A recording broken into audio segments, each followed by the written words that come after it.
Once upon a time there was a square by Benigna Sanchez. Once upon a time there was a square. The square lived in a very boring town. After many years, the square grew tired of being bored. One day he began to wonder what was on the other side of the giant mountain at the end of the town. Other shapes warned him to stay away from the mountain. "We do not know what is on the other side," they warned. "It may be something scary. Don't go over there." The square couldn't stop thinking about the other side of the mountain. He wanted to know what was on the other side, but his shape prevented him from climbing the mountain. Up I go. I can do this. Ouch. Let me try again. Ouch. Okay, I got this now. I can do this. One more time. Yay me! Persistent little fellow.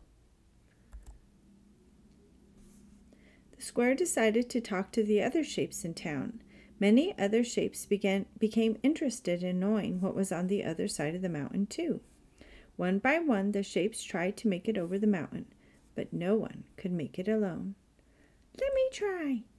Up I go. I'm up. Oh, I'm gonna do it again. Superman. I can't. Up. Yay, I'm halfway up now.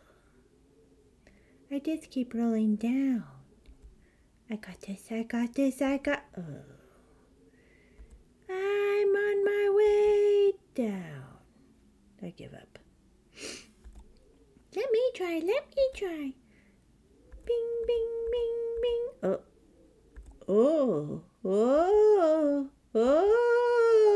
I got you.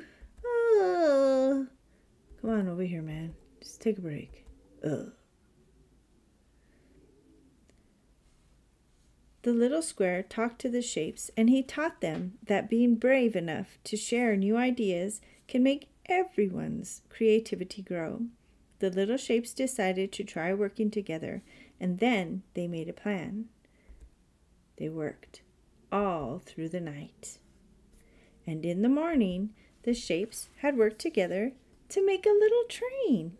The little shapes continued to work together as they trudged over the giant mountain until they made it to the other side. The little shapes looked around and found that the other side of the mountain looked exactly like the side they lived on. Some of the little shapes grumbled and complained that they didn't find anything different from what they already knew, and some of the little shapes were relieved to find that there was nothing scary on the other side. The little shapes decided to go back home, all except the little square. He was too sad and disappointed to return home. The train zipped back over the giant mountain and left the little square on the other side of the giant mountain, all alone.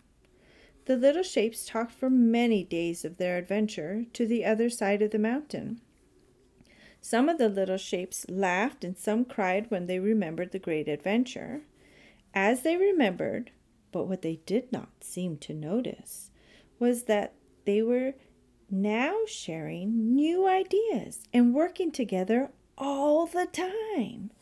And all the while, they were creating new and amazing things.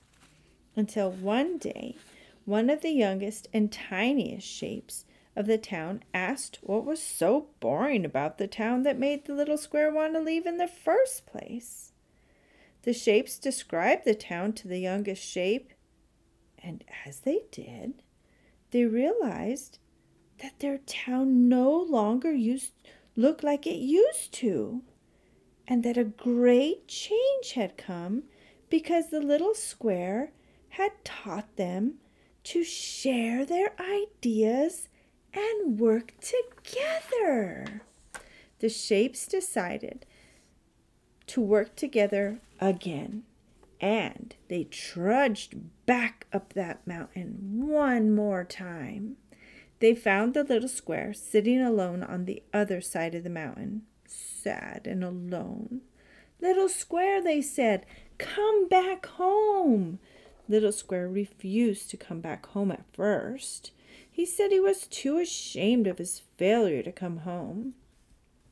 The other little squares insisted that he come home with them.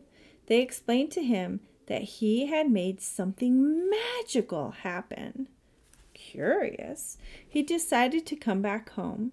As the train reached the other side of the mountain, the little square could see the town. He was surprised to see how much his home had changed and how beautiful it had become. The little square smiled as he looked around his hometown and realized that he was right in teaching shapes to be brave enough to share their ideas and work together. Now his once boring little town was a beautiful and magical place. The end.